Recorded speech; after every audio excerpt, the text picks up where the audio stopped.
जय श्री राधे मित्रों, बहुत स्वागत है आपका। मित्रों, आज के टॉपिक में हम चर्चा करेंगे क्या है गंगा दशहरा का पर्व।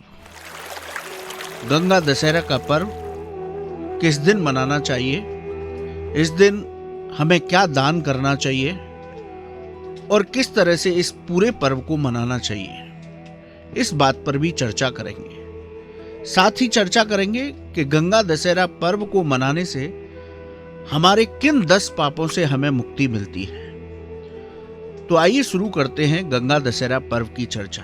शास्त्रों में गंगा दशहरा पर्व को मनाने के लिए हस्त नक्षत्र सर्वोत्तम माना गया है, इसलिए आप 9 जून को मां गंगा की पूजा का पर्व गंगा दशहरा मनाएं।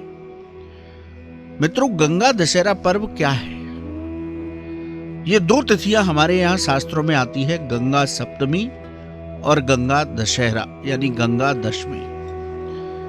गंगा सप्तमी को मां ब्रह्मा जी के कमंडल से निकल करके शिव की जटाओं में आई थी और गंगा दशमी के दिन, जिसको हम गंगा दशहरा कहते हैं, ज्येष्ठ मास के शुक्ल पक्ष की दशमी तिथि को भगवान शिव की जटाओं से निकल करके मां गंगा धरती पर आई थी। ये अंतर है दोनों में, गंगा सप्तमी में और गंगा दशहरा में।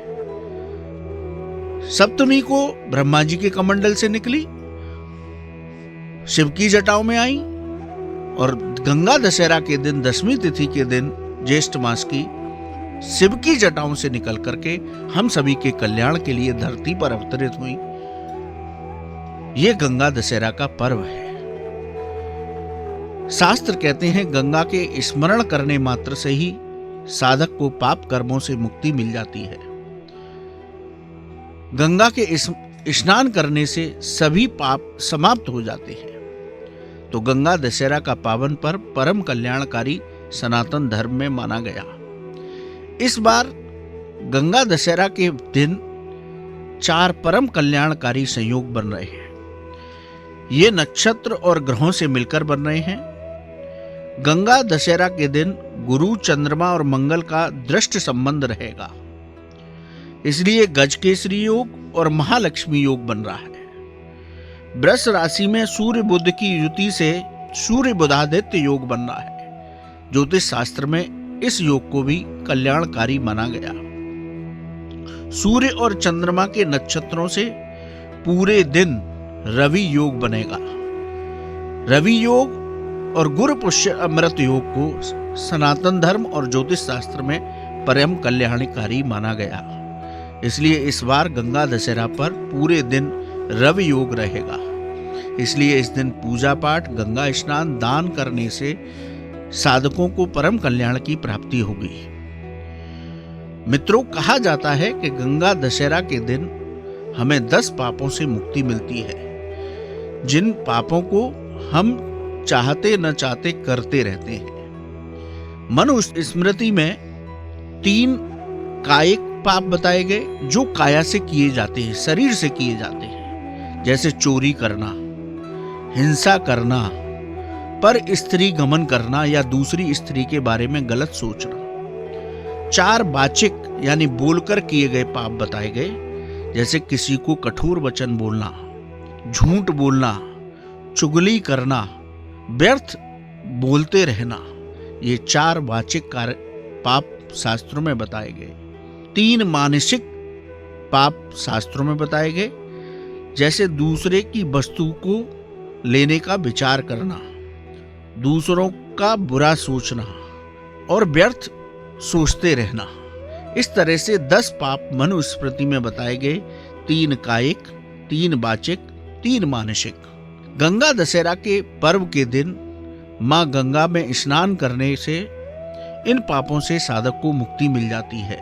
साथ ही साधक को मां गंगा का स्मरण कर उनसे प्रार्थना करनी चाहिए कि मैं हमेशा इन पापों से मुक्त रहूं, मैं ये पाप न करूं। इस तरह की प्रार्थना हमें मां गंगा से करनी चाहिए। अब आती है बात दान की। गंगा दशहरा के दिन 10 वस्तुओं का दान करने का विधान शास्त्रों में बताया गया। मित्रों, वो क्या चीजें 10 जिनका हमें विशेष रूप से दान करना चाहिए अपनी सामर्थ्य के अनुसार। इस दिन हमें जल का दान करना चाहिए, अन्न का, फल का, वस्त्र का, पूजन या सुहाग की सामग्री का, घी का, नमक का, तेल का, शक्कर का और स्वर्ण का। इन 10 वस्तुओं का विशेष रूप से हमें दान गंगा दशहरा के पर्व के दिन अपनी सामर्थ्य के अनुसार करना चाहिए। तो गंगा दशहरा का पर्व परम कल्याणकारी पर्व है। आप श्रद्धा भक्ति के साथ किसी गंगा स्थान पर जाकर के इस गंगा दशहरा के पर्व को मना सकते हैं। यदि आप किसी गंगा स्थल पर पवित्र सरोवर पर नहीं जा पा रहे हैं तो अपने गंगा स्नान के जल में ही थोड़ा सा गंगा जल मिला लें, गंगा का स्मरण अपने जल में करें, स्नान करने के बाद थोड़ा सा गंगा जल का सेवन करें और इस तरह इस पूरे दिन माँ गंगा का ध्यान करते हुए, दान करते हुए, अपने गुरु मंत्रों का जप करते हुए इस पर्व को मनाना चाहिए। तो ये है गंगा दशहरा का पावन पर्व। मित्रों, हम इसी तरह आपको सनातन धर्म के सभी पर्व त्योहारों से जोड़ते रहेंगे। जय